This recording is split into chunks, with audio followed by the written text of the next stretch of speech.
강제동원 피해자에 대한 우리 정부의 해법 발표가 아직은 안 나왔는데요. 발표 나오면 또 한번 다시 짚어보도록 하겠습니다. 2부에서는 국민의힘 전대가 이제 이틀 앞으로 다가왔는데요.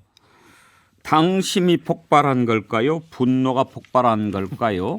지금 이틀간에 걸친 모바일 투표 47.51%가 나왔습니다. 이건 지난 21년 전당대회 투표 결과 45.36 그때보다도 더 많이 나온 겁니다.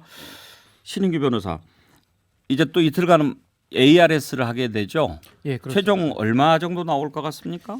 예, 우선은 지금 투표율이 상당히 높게 나와가지고요. 굉장히 지금 국민의힘 전당대회가 좀 뜨겁게 맞붙었다라는 게 입증이 되는 것 같고, 지금 이제 50%대로 지금 시간 기준으로는 나오고 있는데요. 보통 ARS가 한 10% 정도를 더 합하면 되거든요. 그래서 이제 모바일 투표가 47% 나왔으니까 10을 더하면 한 57% 정도인데, 직전에 있었던 윤석열 대통령을 선출했던 그 대통령 경선에서의 투표율이 63%였습니다. 그러니까 거의 이거는 대선 후보급의 지금 투표율이 나오는 거라 도대체 이 민심이 뭘까? 그렇다면 저는 이것은 윤핵관들의 당에 대한 전횡에 대한 저는 당원들의 반발심 아니겠느냐. 전 그렇게 일단 진단을 하고 있습니다. 전부 다 뭐 후보들마다 각자 아전인수격으로 해석을 합디다마는 어떤 영향을 미칠지 궁금합니다. 정공희 교수께서는 높은 투표율 어떻게 분석하십니까? 예, 저는 뭐 이준석이나 우리 또 신 변호사 말씀대로 뭐 정말 참다 못해 나온 이 개혁의 민심이다 이렇게 얘기를 하는데, 저는 각 후보들의 아전인수가 다 합리적으로 표출된 게 아닌가 이런 생각이 듭니다.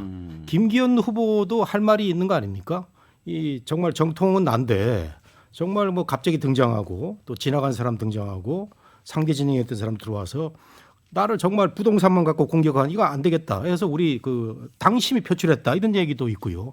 그다음에 중도를 좋아하는 사람들이 갈 데가 없으니까 안철수를 지지했을 것이다라는 그것도 저는 설득력이 있다고 보고, 또 천하람이 생각보다 잘했죠. 상당히 그 한 자리 수를 저는 예상을 했는데 마지막 여론조사까지 두 자리 수를 굳건히 지키고 해서 이런 등등의 각 후보들에 대한 그 지지가 이렇게 열렬하게 표출이 된 게 아닌가 하는 생각이 좀 듭니다. 정일환 교수 분석은요? 뭐 비슷한데요. 그 이제 대통령실에 노골적이고 거친 당무 개입이 있었습니다. 또 후보 간의 어떤 그 네거티브 전이 또 치열하게 전개됐습니다. 거기다가 천하람 후보로 대표되는 이른바 이 반윤 세력이 또 강하게 또 바람을 일으켰단 말이에요. 이런 여러 논란들이 결과적으로 김기현 후보, 친윤 후보 측의 또 조직표도 위기감을 불러일으켰고, 또 다른 후보들의 어떤 반란표, 또 변화와 어떤 그 활력을 바라는 그런 반란표들이 또 역시 대거 나오는 이런 것들이 승수 효과를 일으키면서 전체 파이를 좀 키운 측면이 있다. 그리고 이것은 결선 투표의 도입 효과도 부인할 수 없을 것 같다. 누구나 다 각 후보 진영에서 우리가 2등을 해도 결선에 올라갈 수 있다라고 하는 그 제도 때문에 이라도 한번 기대해 볼 수 있는 그런 표심이 좀 결집된 측면이 좀 있어 보이고요. 그럼에도 불구하고 저는 이번 이 높은 투표율은 상대적으로 우리가 조직표보다는 변화와 활력을 기대하는 이른바 개혁 성향의 표심, 뭐 국민의힘 내부에 개혁 성향이 있는지는 모르겠습니다만 어쨌든 또 그 내에서도 변화와 변화를 바라는 그런 어떤 희구층들이 높이 참여하면서 결과적으로 이 네 후보 중에는 천하람 후보의 선전으로 그 결과가 나타날 가능성이 좀 커 보인다라는 게 제 판단입니다. 박원석 의원 보시기에 누가 유리해질 것 같습니까? 그러니까 이게 선거를 흔히 이제 조직이냐 바람이냐 예. 이렇게 이제 구분해서 설명을 하잖아요. 근데 이제 투표율이 저 정도 나온다는 건 역대 국민의힘의 전당대회하고 비교해 봤을 때 바람이 분 거죠. 근데 그게 지난번 선거 때는 이준석이라는 특정한 개인 인물 정권 교체를 하는데 가장 확장성이 있을 만한 인물에 대한 바람이 분 건데, 이번은 그보다는 일종의 이제 맞바람이 분 거죠. 대통령실과 윤핵관들이 사실은 너무 해도 너무한 모습을 그동안에 많이 보였잖아요. 그에 대해서 이대로 이 보수 정당이 무너지면 안 된다. 보수 정당이 이렇게 퇴행화되면 안 된다고 생각했던 당원들이 자기 의사를 표출할 기회가 없었습니다. 이 기회가 이번에 온 거죠. 저는 그 맞바람이 세게 분 결과라고 보고, 조직으로 동원할 수 있는 이 당원들은 모든 캠프가 다 동원해도 30% 안쪽일 겁니다. 그렇게 보면은 상당한 바람이 저는 불었다고 보고 이거는 김기현 후보에게는 상당한 불안 요인. 어떻게 보면 천하람 후보한테는 상당한 기회 요인이 되겠죠. 안철수 후보는 좀 애매해요. 안철수 후보가 그런 바람을 업을 수 있는 그런 기회가 있었는데 뭐 본인 스스로 아무 말도 안 함으로써 그런 기회를 날려버렸기 때문에 저는 굉장히 의외의 결과가 나올 수 있다. 김기현 후보가 1위를 하더라도 압도적이지 않을 가능성이 있고 그러니까 천하람 안철수 표를 합친 것보다 김기현 후보의 지지율이 아마 작을 겁니다. 1차 득표에서. 어때요, 신인규 대변인? 이렇게 투표율이 높으면 1차에서 결판이 날 가능성이 더 높아지나요, 낮아지나요? 일단은 뭐 투표율보다는 저는 구도로 보는데요. 구도적으로 저는 결선 투표를 무조건 간다고 봅니다. 그러니까 그 이유는 뭐 천하람 후보나 안철수 후보의 선전도 있겠습니다만은 무엇보다 황교안 후보의 선전입니다. 그것이 김기현 후보 표를 많이 잠식했기 때문에 50%를 넘기기 힘들고요. 그리고 사자 구도에서 월등하지 않으면 50% 잘 못 넘습니다. 원래 선거가 좀 그런 면이 있고요. 그래서 전 이번에 김기현 후보가 본인의 어떤 경쟁력을 딱히 보여준 게 없기 때문에 위기감에 물론 결집은 했겠습니다만은 그것이 50%를 넘기는 성적은 못 낼 것이고 전 투표율 관련해서 하나만 말씀드리자면은 이 황교안 대표가 대표됐던 선거 있어요. 자유한국당 시절에 네. 조직표로만 했던 그 투표율이 당시에 24.5%밖에 안 됩니다. 그러니까 관심 없이 조직만 동원했을 때 이 정도인데 지금은 모수가 늘어난 데에다가 투표율까지 늘어났기 때문에 엄청난 표가 들어간 겁니다. 그래서 저는 이것은 누구도 예측할 수가 없다. 근데 추측하자면 개혁 성향의 표들이 저는 좀 많이 들어왔을 가능성은 좀 높아 보인다 이렇게 보고 있습니다. 그런데 이제 막바지에 또 논란이 될 만한 문제가 하나 생겼습니다. 대통령실 시민사회수석실 관계자가 김기현 후보를 지지하는 성격의 홍보물을 카카오톡 단체 채팅방에 전파해달라고 당원한테 요청한 것으로 드러났다는 기사가 났습니다. 신인규 변호사, 이건 무슨 내용인가요? 예, 이게 지금 그 대통령실에 있는 그 시민사회 수석실로 보이는데요. 거기 있는 공무원들, 그러니까 행정관들이 김기현 후보 캠프에 지금 들어가서 예. 그 안에서 이제 뭐 안철수 후보를 비방하고 뭐 김기현 후보를 소위 말하면 지지하는 이제 이런 운동을 좀 했다라는 지금 의혹인데 이것이 지금 그동안 썰로만 나돌다가 이제 오늘 아침에 그런 뭐 카카오톡 그림이 이제 문자가 캡처가 돼서 지금 나온 겁니다. 그래서 이제 물증이 나왔기 때문에 이건 뭐 수사가 불가피하다라고 저는 보이고요. 이거는 법률 위반이잖아요. 그렇죠. 그래서 저는 이제 법률도 분석을 해보면은 공직선거법에 당내 경선에서 공무원이 경선 운동 금지 조항이 있거든요. 이게 징역 3년까지 나올 수 있고요. 또 국가공무원법에도 정치활동 금지 규정이 있습니다. 이것도 징역 3년입니다. 그래서 전 이 부분에 대해서는 뭐 누군가 고발을 할 사안이고 고발을 안 하더라도 이건 무조건 수사를 해야 될 사안으로 보이고 또 하나는 관련된 행정관이 한두 명이면은 그건 개인의 일탈로 볼 수가 있는데 지금 이것은 3-4명 이상으로 보이거든요. 그렇다면 이것은 시민사회 수석실 전체의 어떤 조직적 움직임 아니냐라고 볼 수 있기 때문에 이유 여하를 불문하고 저는 시민사회 수석은 이 사태에 책임을 지고 저는 사퇴해야 된다 이렇게 봅니다. 아니 정국기 교수 그렇게 밀어줬으면 됐지 꼭 이렇게까지 해야 되나요? 그러니까 그 어쩌다 공무원 된 사람들이 항상 여의도에만 이제 안테나를 세우고 있다가 공무원의 정치적 중립이라는 이 기본적인 이 책무조차도 망각한 이런 사안이죠. 근데 다들 정치 지망생일 거 아닙니까? 이 어쩌다 공무원들은요. 대통령이 그동안에 뭐 보여준 여러 가지 미소를 생각하면 그 이렇게 할 수밖에 없다 이런 생각도 드는데 저는 이 얘기를 감을 며칠 전부터 잡은 게 말이죠. 예. 안철수 후보가 선거가 다가올수록 갑자기 좀 이 각을 세우면서 영어의 그 must, have to라는 거 있죠. 해야 한다. 갑자기 이번 선거는 김기현하고 나하고 12일 날 결선을 해야 결선 투표를 된다. 해야 한다 이런 표현을 쓰더라고요. 그래서 이게 무슨 말인가? 희망사항도 아니고 전망도 아니고 그래서 만일에 내가 떨어지면 뭔가 하나 터뜨린다 이런 감을 제가 잡았어요. 알고 봤더니 이겁니다. 그래서 어제 그 행정관도 실명 공개를 했잖아요. 그 수석 대변인이.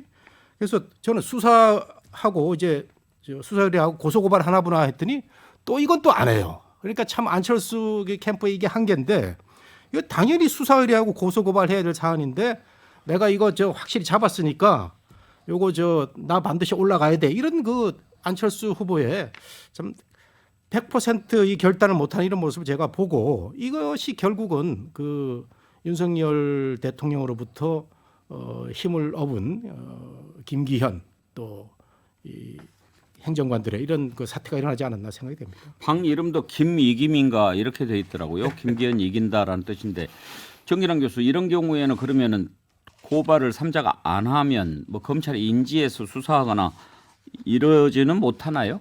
뭐 충분히 가능한데 아마 시민단체라든지 또 당내에서 또 다른 어떤 입장을 가지고 있는 그룹에서 당연히 고소고발 조치가 저는 있을 걸로 보여지고요.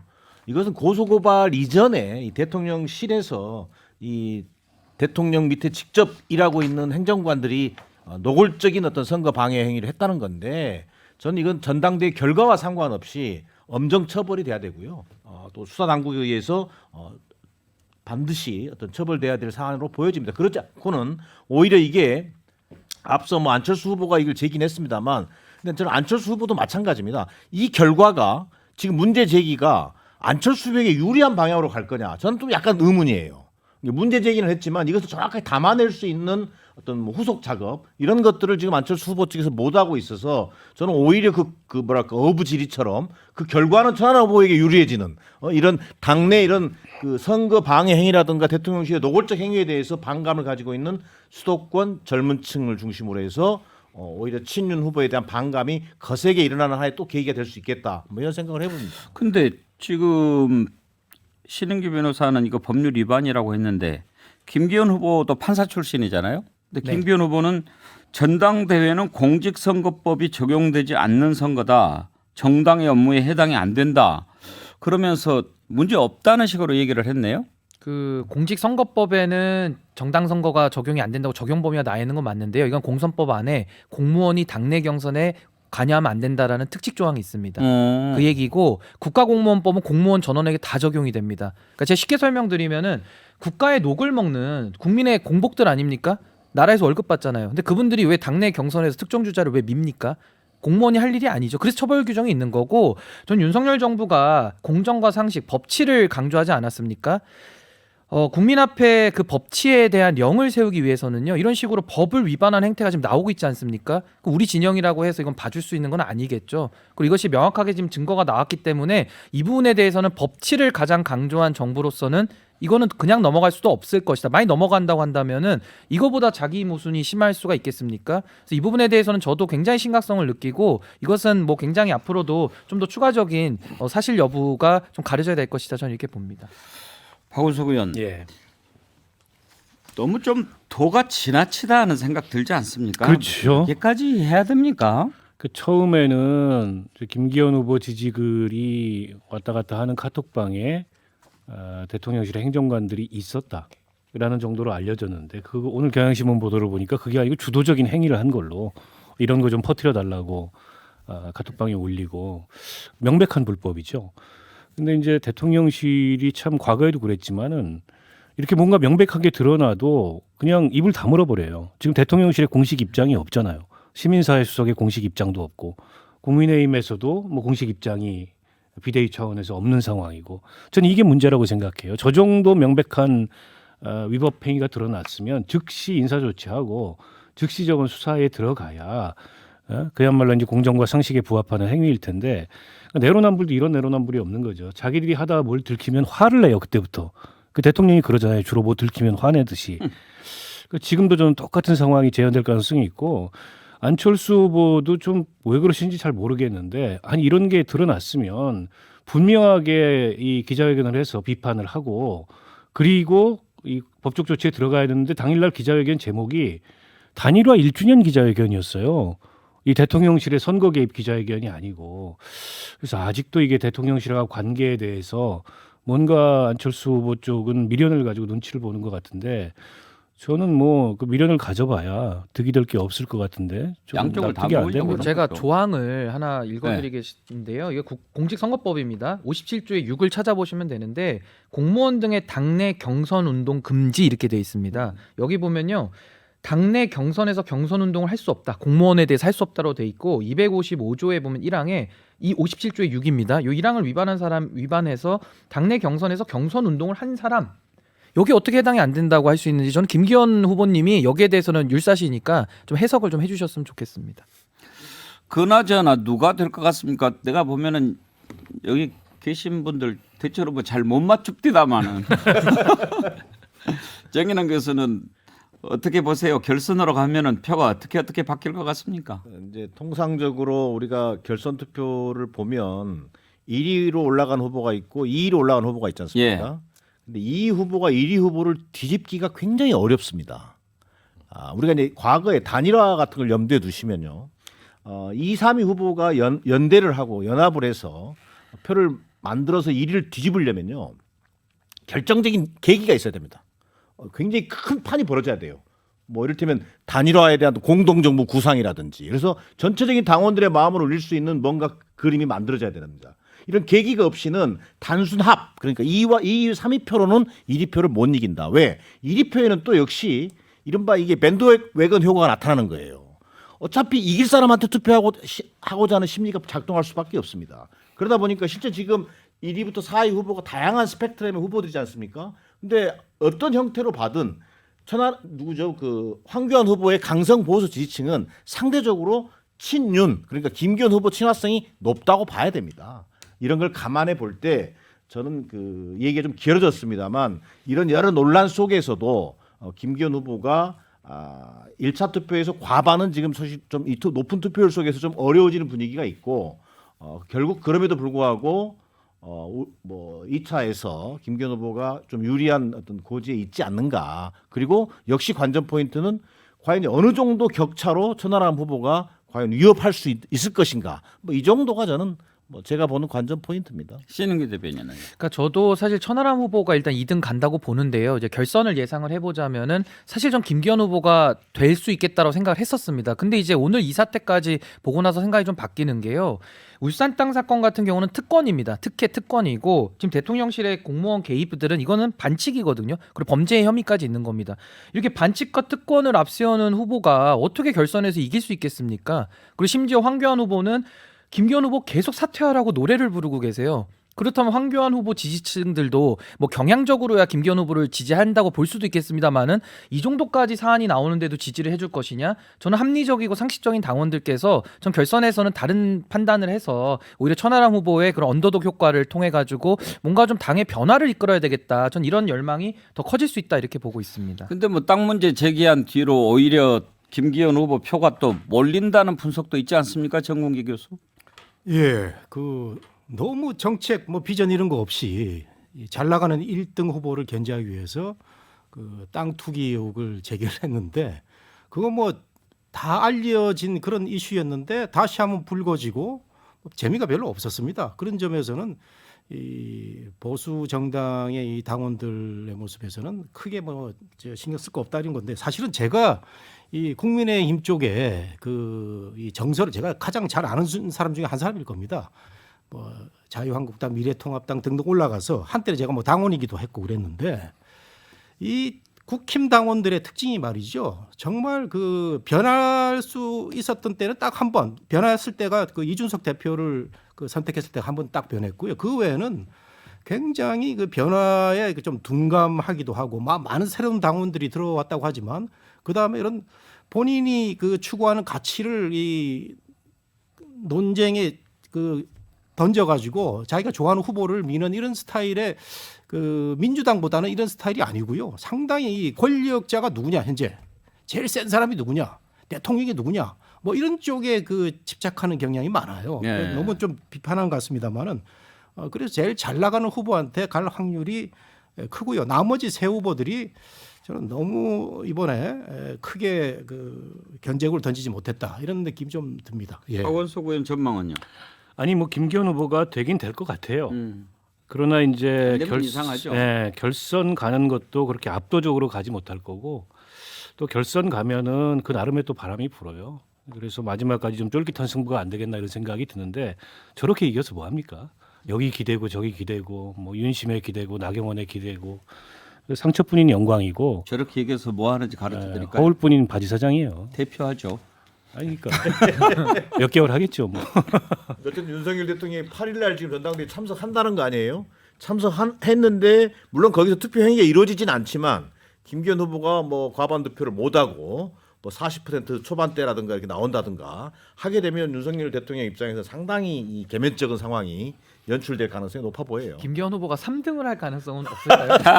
그러면 와이프 2변이라 오르겠죠. 할 이제 그러면 2변이 되겠죠. 아니 저는 1등 할 것 같은데 40을 못 넘을 수도 있을 것 같아요. 40 40 언저리. 1차에서요. 네, 간신히 넘거나 못 넘을 수도 있다. 근데 지금 이 상황에서 홍준표 시장 계속 이름이 나옵니다. 이번에는 또 이준석 전 대표하고 설전을 계속하고 있는데 지난번에 이준석 전 대표가 이번 국민의힘 전당대회 상황을 소설 우리들의 일그러진 영웅에 나오는 인물 엄석대 뭐 이렇게 빗대서 이야기하고 그러지 않았습니까? 그랬더니 홍 시장이 이물열 선생을 모독해도 분수가 있지 어찌 우리 당 대통령을 무렵의 엄석대에 비유하냐. 근데 이건 뭐 이문열 선생을 모독한 게 아니라 윤석열 대통령을 모독해도 이렇게 해야 되는 거 아닌가 싶은데 아무튼 왜 홍준표 시장이 이렇게 자꾸 끼어듭니까? 정국이 교수 보시기에 왜 그런 것 같습니까? 뭐 대통령한테 잘 보이려고 하는 거죠. 잘 보이려고. 예, 저는 홍준표 시장의 그 화끈한 그 정치를 좋아했는데요. 윤석열 대통령 당선 이후에 그 90도 절이라든가 이런 걸 보고 아니 저 그 노련한 정치인이 차기를 도모하기 위해서 또 저렇게 그 이미지를 갖춰야 되나라는 데 실망이 들고 뭐 이준석 대표 그다음에 허은하 의원 뭐 시정은 언제 하는지 잘 모르겠어요. 그런 점에서 좀 안타깝고요. 제가 오늘 그 대통령 얘기가 나온 김에 한 말씀 드리려고 제가 오늘 왔습니다. 국민연금 그 공단을 그 옮긴다고 하는데 이 정말 윤석열 대통령이 판단 잘못한 거예요. 이거는 지방분권 자치에 따라서 공공기관이 국토에 잘 그 전 도시로 배치가 돼가지고 나라의 발전을 도모하는 건데 갑자기 무슨 효율적인 뭐 아주 뛰어난 인재를 유치하기 위해서 뭐 국민연금공단을 옮긴다고 그러는데 저는 어디로 옮긴대요? 서울로 다시 갖고 온다는 얘기죠. 아, 그래서 제가 지방에 있는 거를. 예, 이 소식을 전주 시민들이 들었으면 얼마나 화가 날까 또 호남 분들 또 전 국민들이 그런 얘기들도 좀 저는 오늘 나올까 싶은데 안 그저껏 다 나왔- 반대로 한다 이런 거 아니겠습니까? 예. 참 대통령이 이렇게 그 너무 오버하는 모습이 이것으로도 나타나지 않나 저는 한 말씀만 드리면은 참 비유에 대해서 너무 인색하다. 그럼 과거에 박기태 장관님은 내로남불 써가지고 불륜이라는 단어까지 썼는데 그 단어 쓰면 그 사람이 불륜한 게 되는 겁니까? 그러니까 저는 이거 뭐 엄석대에 대해서도 그 행태를 비유한 것인데 그걸 가지고서 너무 다큐멘터리로 용 시장님이 발끈하시는 것은 너무 이렇게 시간이 많아 보이셔서 보기 좋지는 않습니다. 아니 근데 홍준표 시장은 이 일일 부독설 중 생연극이라고 하루라도 독설을 하지 않으면 입안에 가시가 돋는 분이기 때문에 대상이 바뀔 뿐이에요. 새삼스러운 일이 아닙니다. 그러니까 지금처럼 홍준표 시장처럼 언급하지 않으면 누가 대구시장 홍준표의 기사가 중앙 언론의 정치면에 회자가 되겠어요. 그걸 너무 잘하는 거예요. 그래서 국민의힘의 똠방각화가 되는 한이 있더라도 윤석열 대통령의 후광 효과를 노리기 위해서 또 늘 언론의 조명을 받기 위해서 고군분투하고 있는 우리 홍준표 시장입니다. 이런 지적 시간은 다 됐습니다만 신은기 변호사. 네. 근데 이제 이준석 대표 엄석대 발언 이런 것은 지금 나와 있는 천하의 용인 후보들하고 얘기를 하고 한 겁니까? 아니면 본인이 독자적으로 한 겁니까? 뭐 그렇게까지 세부적인 걸 다 상의하는 건 아닌 것 같고요. 예. 아마 이준석 대표가 본인의 메시지를 던진 걸로 저는 그렇게 알고 있습니다. 이거를 두고 과연 이런 것들을 했을 때 그 이준석 대표가 지지하는 후보들한테 도움이 될까 안 될까 이런 얘기들이 나와요. 자기 정치 하는 거 아니냐 그런 얘기. 저는 플러스 마이너스해서 그냥 제로다 이렇게 봅니다. 예, 오늘 여기까지 하겠습니다. 저희가 선물은 이은주 씨 웁스람님께 드리겠습니다. 감사합니다. 내일 뵙지요.